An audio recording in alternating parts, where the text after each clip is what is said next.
I am Beto, and you're watching Modern Immigrant. Welcome, everybody, to a new episode of Modern Immigrant. As every Monday, we're here bringing you an amazing story that's going to help you through your immigration journey. Today, Parween is here with us sharing about her own relationship with immigration, being a first generation immigrant, and we're talking about her specialty, which is being a money coach and a trauma of money facilitator. She has been helping millennial women of color improve their finances through the information of a trauma-informed background. So it's really interesting when we're gonna talk. We decided we wanted to put the attention of this episode on something that a lot of immigrants struggle with, and that's being our parents' retirement plan. Having to send money to our parents, having to provide for them when we're also struggling with our own relationship with money, with our own issues and trauma. So Parween is gonna give us amazing advice. She's gonna help us navigate through all of those issues that we might be feeling.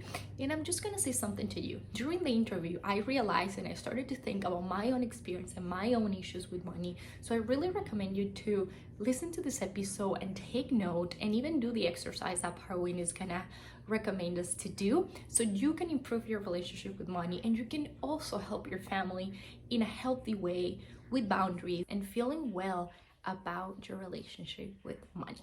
So remember that you can check out our Instagram at Modern Immigrant so you can get more information about what we're doing.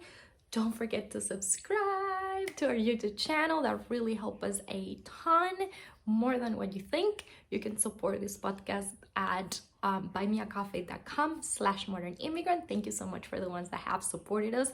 Thanks to you, we're here doing this podcast. Thank you so much for being here. Enjoy.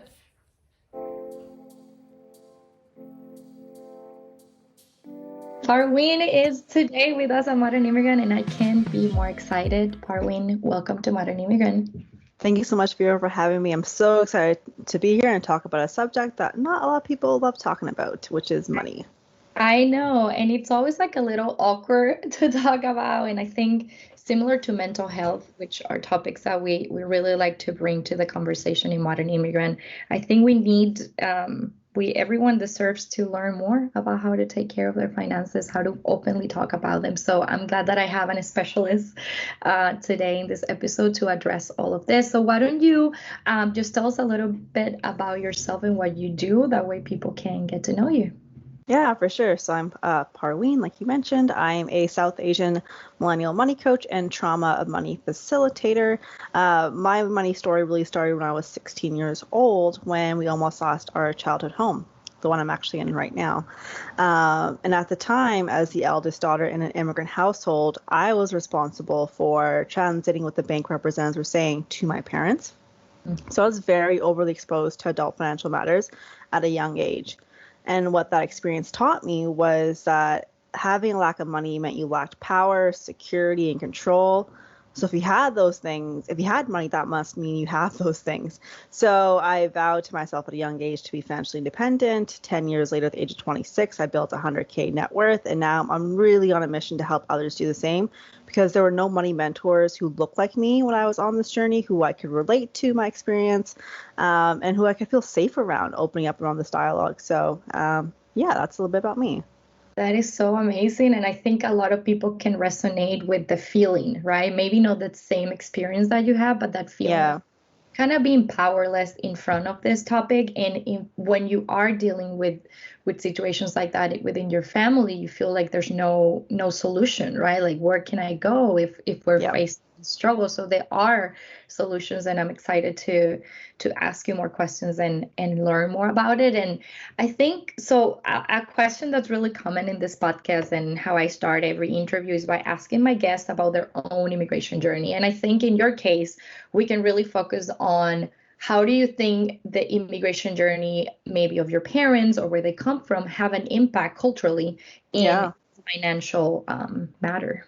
Yeah, that's a good question. So for my parents, they immigrated from India in the 90s to Canada, and at the time, the sort of South Asian diaspora is was about sort of leaving India and going to UK, Canada, and all these sort of hotspots in Australia within the Commonwealth. And so it was this sort of mass exodus, and also my parents were around India at the time that there was, political. Um, I guess, conflict in a way. And so even that, I think, impacted the way they viewed just stability in general. And so when they came to Canada, it was about just having that security, having that safety, establishing that stability. And that for them meant working two jobs each, right? And trying to provide for their kids. And what I noticed is that for my parents, money was spent and made in survival, right? It wasn't anything to help them flourish or thrive. It was strictly about survival. And so as a child of immigrant parents, the way I viewed that was, hey, money's scarce. Money's really hard to make. There's not much of it around, right? Money's stressful and all these sort of negative connotations around money, which I think is always really important to dive into. And again, in sort of the personal finance community, it's not talked about enough. Right. It's odd. Yeah. And that is really interesting because I wonder, I think it's very common that within our family, because of where they come from or what they had to do, sometimes it's a little hard to address these issues. I wonder if it was easy for you to talk about this within your family, or is easier now, that conversation, because I'm sure you have a different view to the view they had or the things they had to do. Yeah, for sure. I think with my parents, I definitely feel responsible for their financial future and sort of their retirement because they have no savings, right? Again, because money was spent in survival, and they also lacked access to financial literacy within their language to be able to establish that for themselves early on. So for me, the conversations really turned to how can I help them?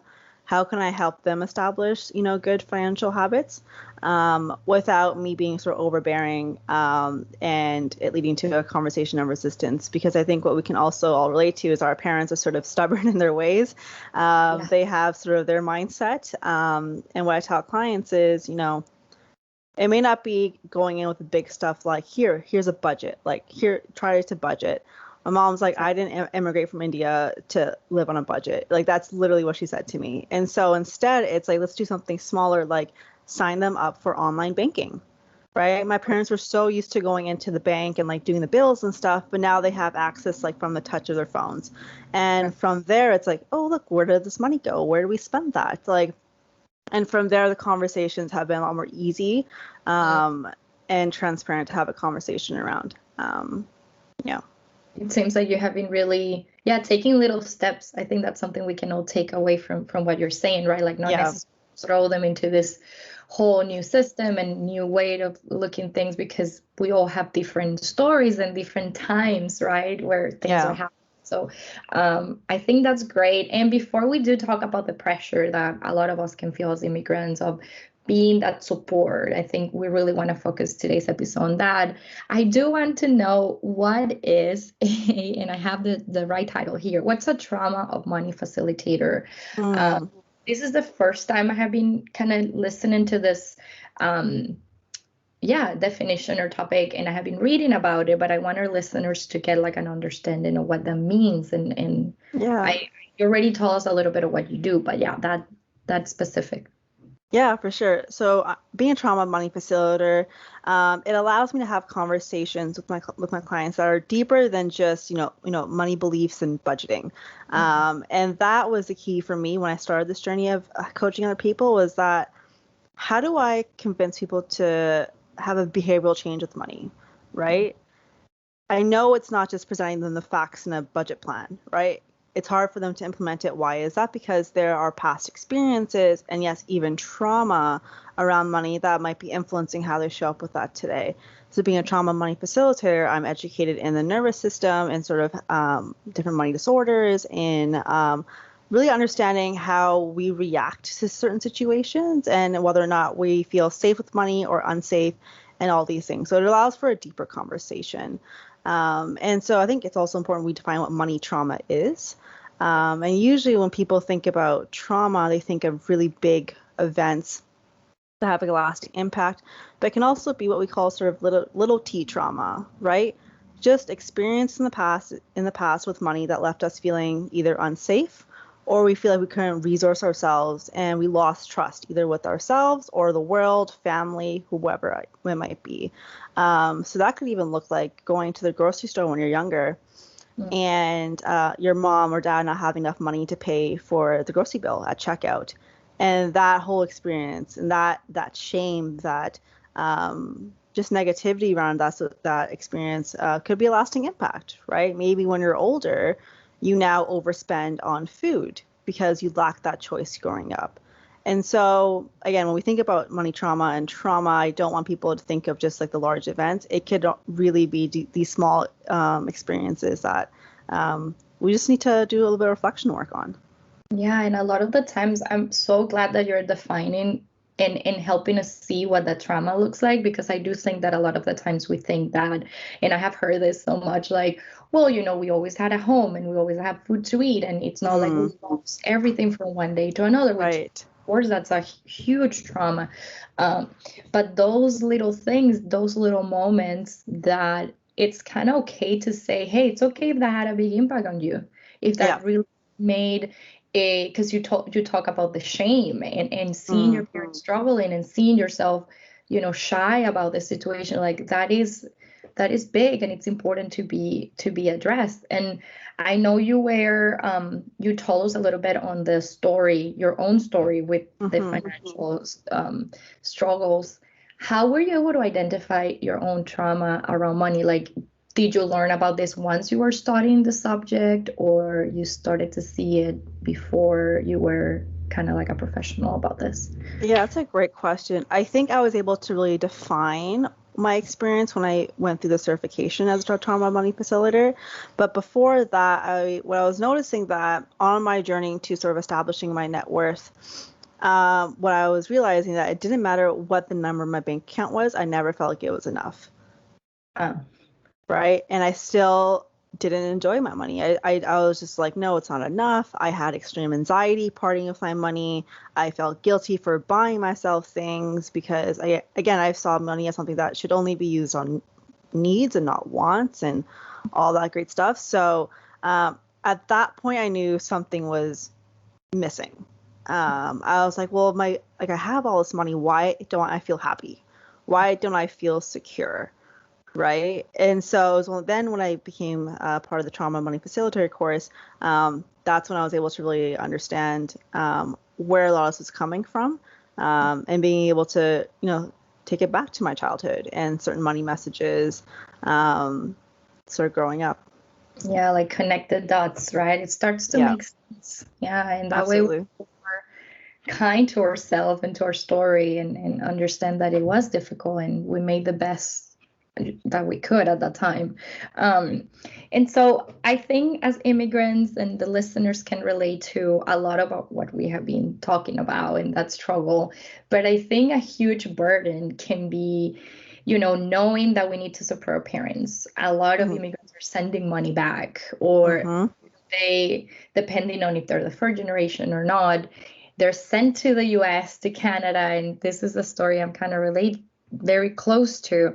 You're supposed to make it out there, right? It's easier out there. You're supposed to always make more money than in your home country in some cases.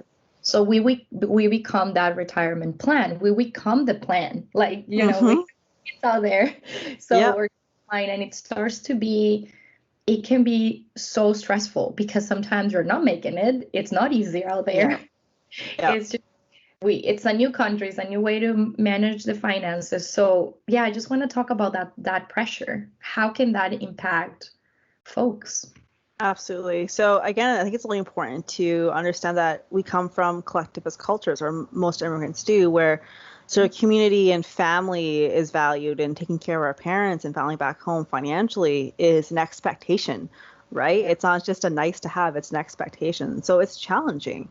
And being, again, like you said, first or second generation sort of millennial, working your corporate job, trying to pay off loans, afford housing, and doing all these things, It's a lot. It's a lot to think about financially, and I think let's just acknowledge that that's not spoken enough in the personal finance space, because a lot of advice is tailored to the individual and like your own retirement needs and your own savings goals. And it's like, well, what if it's more complex than that, right? What if there are additional things that I need to think about that other people may not have to?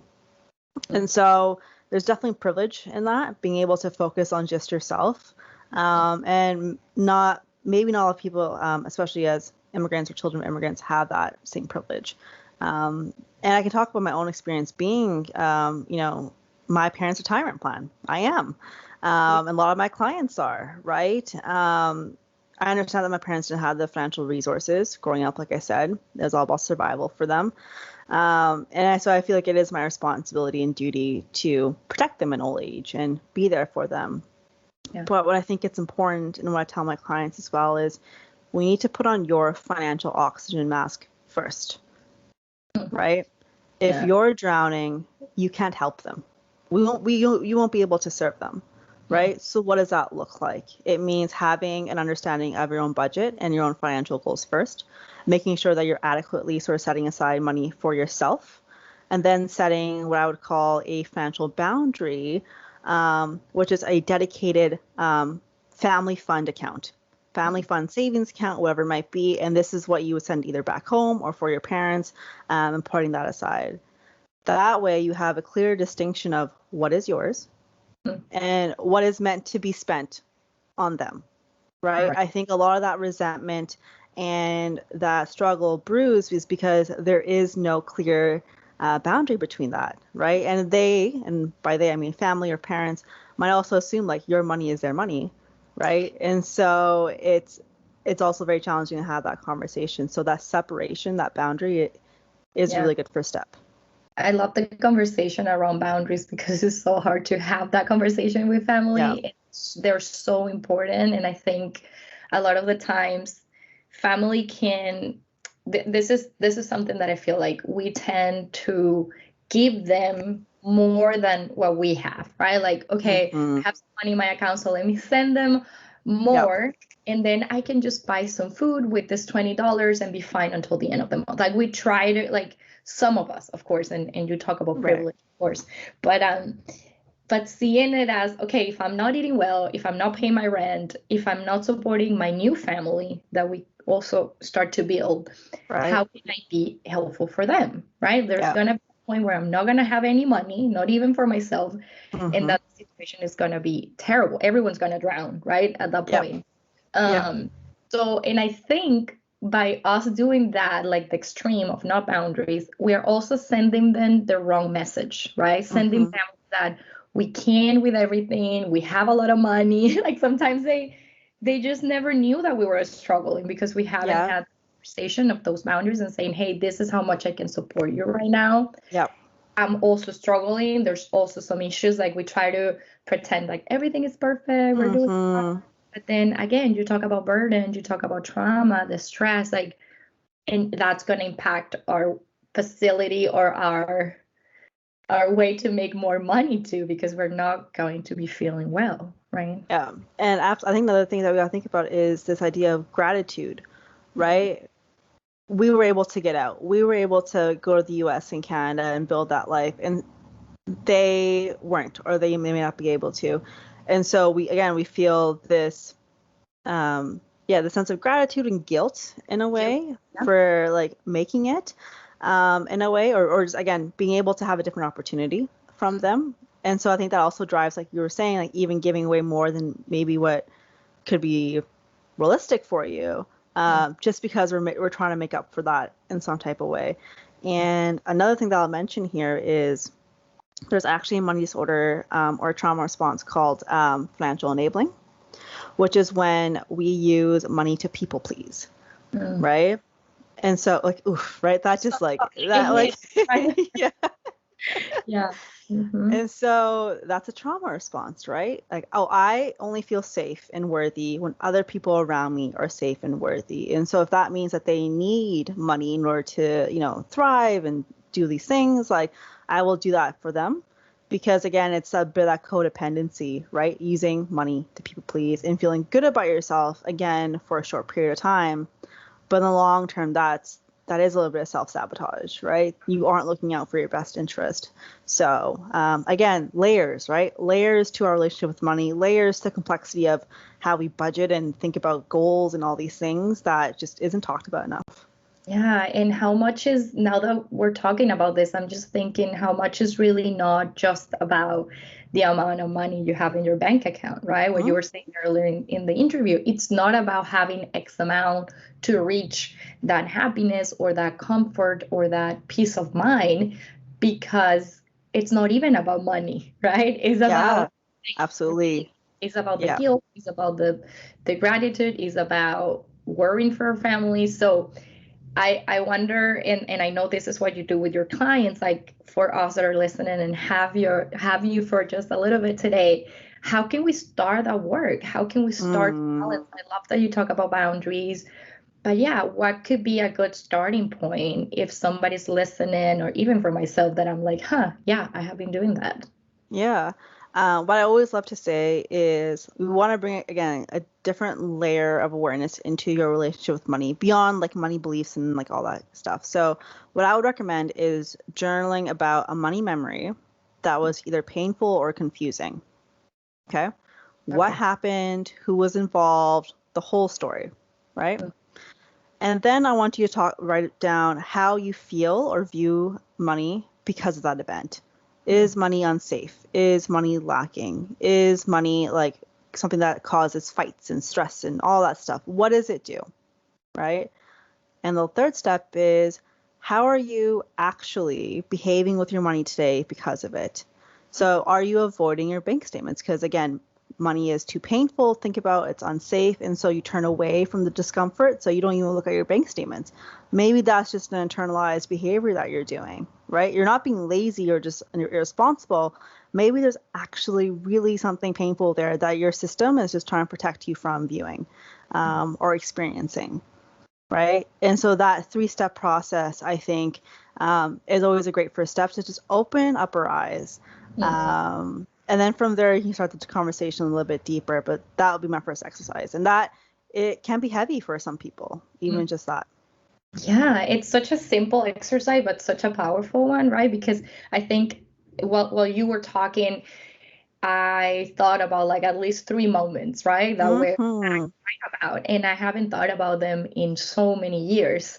So it's like, that's still there, and that's still Yep. making an impact. Yep. And I also think with that exercise, part of the question of what's your story with money, right? I think we don't ask that to anyone, or we don't ask that to ourselves.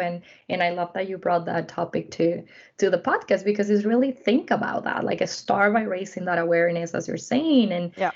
saying, okay, maybe now I'm in a great position, I'm comfortable, I was able to reach all those things, but are you still being impacted by that? And I think that's Yep. the real question. I think a lot of us are going to answer yes, right? Right. In those little things that we're doing that are really blocking us to Yeah. get that freedom that we all want. Absolutely. And again, like I said, having sort of that access to financial literacy and like wealth advisors and all that is a privilege, right? Massive privilege. And for a lot of us, that just wasn't the case growing up. Not to mention, I don't feel comfortable walking into a bank and talking to the dude behind the counter, right? Like it's not comfortable for me. And so I think it's really important to understand that we just don't have the information to act any differently, right? And I tell my clients that all the time. Hey, you've shown up the way you have with the money, right? Because that's all you've known, right? It's all you've known, right? You've acted and behaved in a way that was just to self-protect and navigate this world, knowing the information and your sort of experiences with money in the past that you do, right? And so it's okay. Wherever you are today, it's okay. And I think a lot of people feel either ashamed, and just really down upon themselves for whatever state they might be in, maybe it's a lot of debt or whatever it might be. Or maybe like, hey, I make great income, but my bank account doesn't reflect it. Again, you were just operating from a place of knowing what you knew, and so now it's just a journey of sort of like becoming more educated, being able to do that reflection, and having different information. Yeah, I mean, you're really bringing so much hope because, yeah, it's knowing that we can do better, we can learn, we can talk to specialists like you and have that support of, talking freely about how we feel and things that happen in the past and our trauma, which it can be scary to do maybe with our family members or friends because Yes. they might not know how to help you, right? So I think Mm-hmm. like coming to someone like you and knowing, okay, there's a person that can help me guide myself. And I want to ask you about the services that you offer and how does it look like for someone that have never explored this as an Mm-hmm. option. um yeah, so we can learn. Yeah, for sure. So I offer private one-on-one money coaching. And so it's a 3-month program and it's 3 months for a reason. It's not just a one-off session and you're good to go. I've fixed all of your problems. It is a journey, right? It's a journey and it goes through, I call it the 4 steps of financial wellness. First step is the financial edit, where we should do a deep dive, right, on your past spending, just where you are today financially, and really understanding that foundation that we're working with and doing some reflection around that stuff like spending triggers, all that good stuff. I actually have a free resource on my website that I'll talk about at the end if there's time. That'll help with that first step for you. The second step is financial education. This is the strategy piece, right? How do we set up your goals? How do we pay off your debt? How do we increase your wealth and start investing? All these things. That's where I provide you the strategy. And that's where I also provide you a paycheck by paycheck, depending on whether you're a freelancer or an employee, sort of spending plan or budget. But I hate using the word because people feel a certain way around that. Hear about it, yeah, I think Yeah. So yeah. I provide you exactly the system to organize your money and feel confident around that. The third step is my favorite, which is that emotional exploration, right? Really understanding our past money traumas, understanding our different nervous system states, right? When do we feel good and safe with money and when do we not? Right? What's going on in our environment? What's our thought process? What's that look like? And so that's my favorite part because again, that's where we get that behavioral change, right? That's how I know you'll be making different choices even after our 3 months together, is because you have that different lens into your money that we didn't have before, right? Mm-hmm. And the last step is financial empowerment. This is sort of, okay, we've gotten to the end. What's next for you, right? We are going to sort of rejig your financial goals to make sure that, hey, you're going to be on this path for this bit, to make sure you finish all this. And really thinking about sort of like that mastery of your finances moving forward. My goal for all of my clients is that I'm just that little voice in their heads, even after we finish working together. Yeah. I'm like, hey, what's the right thing to do here? How do I adapt? Because life's unpredictable, right? And so a sign of a good coach in any industry is whether or not their client's able to adapt, make their own decisions, even after working with someone, right? When someone's not there to hold them accountable or to provide that guidance. And so I'm really, really proud that my clients have that. Yeah. So that's a That little bit about, Yeah, that yes, absolutely. and Yeah. also being flexible too, because I think it can, Yep. like you were saying, like life is unpredictable. We don't know if we're gonna have a huge emergency or a huge Yep. positive thing happening, right? To Yep. and how are we gonna manage that? Are we gonna just go crazy and say, now I have all this money coming in, so I don't need to worry about all the stuff I learned, Yeah, right? So it's absolutely. that flexibility to adapt to the changes. And well, you were talking about what you offer, which sounds like an amazing kind of 3 months education, really, process and journey. I was just thinking how crazy is that we don't learn this anywhere Yeah, in we don't. way. Like, No. like how, yeah, at school, at even in college, like depending on the area where you go and study, I feel like this is such an important information to have, and it could have Yeah. so much in the past too. Yeah. Um, do you feel like is it different in Canada? Like you feel people are learning this in different settings? Like I know in the US, for what I know, it's not a conversation. Yeah, no, it's the same up here. I think depending on the city and the province and stuff. I know there are some programs in high schools that teach stuff. Yeah. I actually used to volunteer with one around financial literacy, but what I'll say is this: when it comes to teaching financial literacy, it really matters that the age group is able to resonate and relate to like Mhm. finance. Like in grade, like if you're 13 years old, you don't have a job. Like if we try to talk about budgeting and saving all these things, it's not relevant. right? So I think a lot of these programs get it wrong when they introduce it at a time that may not be relevant. Oh, wow. Where it's so important that it's completely lacking is in colleges and universities, right? When a student's about to leave with all the student loan debt, right? Now money is a totally different subject for them, right? Getting their first job, right? Maybe leasing their first apartment or whatever it might be. That is when we need to target that financial literacy, right? That's what's missing. Yeah, that is such a great point of view. I never thought about that. I was like, oh yeah, why not in school? Yeah, it's not relevant really. Like you could start the conversation, I guess, in little ways.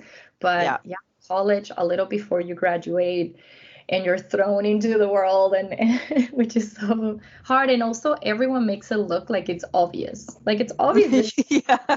Right. And then you feel like you're the only person not understanding why all your money going and where is going. Like that's a feeling I feel like, yeah, I'm making money, but where is it? Absolutely. And I think you touched something so important there, which is that other people make it look easy. And so we start to compare, right? The comparison game it's so strong. And in that comparison game, we start to feel inadequate, right? We start to feel like there's something wrong with me. Why don't I have that cute condo? Or this person's taking those trips. Like, how are they affording that? And it comes up with my clients as well. And what I always stress is online, and again, I'm talking about social media specifically, right? Yeah. People post their best lives, right? No one's posting about their restaurant trip and then posting the receipt afterwards. That doesn't happen, right? Absolutely, right? So we don't know if these things are being funded by a credit card or if they're struggling behind closed doors and they're just making like we don't know these things. Yes. Right. And so the assumption that they're rich or they're this and that, I always fact check my clients. I'm like, hey, look, I see behind the lens of everyone, right? I have clients who like their social media pages is one to be admired, right? But behind closed doors, like they're struggling. So another, I think, important topic that you called out there. That's so great. Thank you for telling us that because that will help us to stay kind of on track and don't feel like you're doing it wrong or that you're the only one or that responsible is not the best solution, right? Because a lot of people would say, let me just also do the same and it will be fine. No, like continue your journey and your path. And also knowing that it's not easy. I think it's something that I'm taking away from this conversation with you, like knowing that it's a journey, that it will take some time, but we can get there with help. Absolutely. Awesome. Yeah. Where can they find you, Parween? Where can people connect with you? Do they need to be in Canada? Can it be online? Yeah, tell us about that. Absolutely. No, I have clients all over. I've had clients in the US, the UK, in Oman, like it just, Oman, like everywhere. So it doesn't matter where you are. You can find me on Instagram. My handle is @parween.mander. And then my website, which is linked in my Instagram bio, but it's www.thewealthywolf with an E at the end.ca.